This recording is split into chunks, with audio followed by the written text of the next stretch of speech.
आदरणीय दर्शकबिन देखाइएको दृश्य आज तस्करको हो, कानुन नमान्नेहरूको हो, जहाँ प्रहरीको डन्डाले समेत काम गर्न छोडेको अवस्था देखिएको छ। यस तरिकाले दृश्य देखिनु भनेकै समाज हाम्रो कतातिर गइरहेछ भन्ने कुरा यसबाट पनि प्रष्ट बुझिएको छ। जमुना गाउँको छेउछाउमा या भनौँ सीमानाकाको छेउछाउमा रहेका गाउँहरूमा जुन तस्करीको बिगबिगी फैलिएको छ, उक्त तस्करीको बिगबिगीलाई रोक्न नेपाल सरकारबाट खटिएको प्रहरी, सशस्त्र प्रहरीले प्रयास गर्दा गर्दै समेत यो अवस्था देखिएको छ कि झुन्डका झुन्ड आइलागेको अवस्था हो। कानुन समेत नमान्ने अवस्था देखिएको छ। किन यस्तो भइरहेको छ? के यिनलाई कानुनको डर छैन? यिनलाई यो देशबाट निर्माण भएको संविधानले दिएको अधिकार र यस देशभित्र बसोबास गर्दा यहाँको कानुनलाई हामीले पालना गर्नुपर्छ भन्ने भय, त्रास, डर देखिँदैन? त्यो देखिनुपर्छ।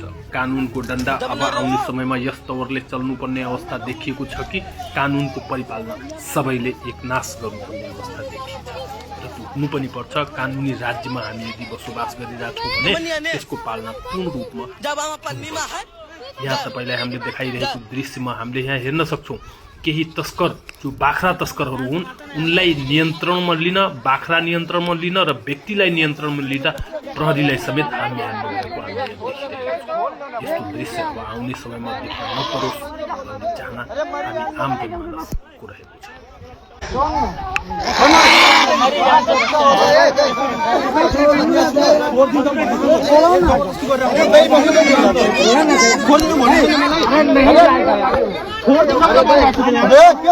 फोन निकलेला तो रुको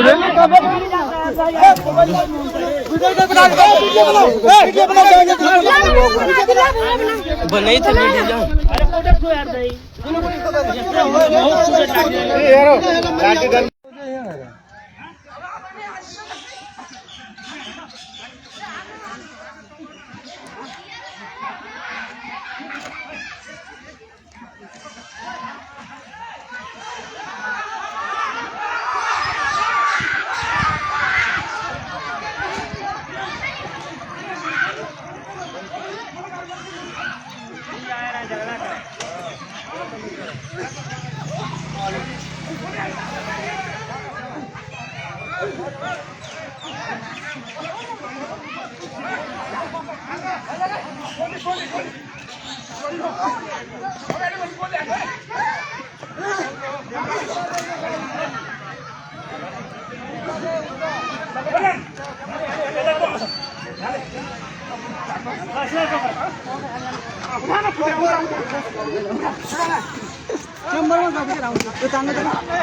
अब वीडियो बंद कर, वीडियो बंद कर।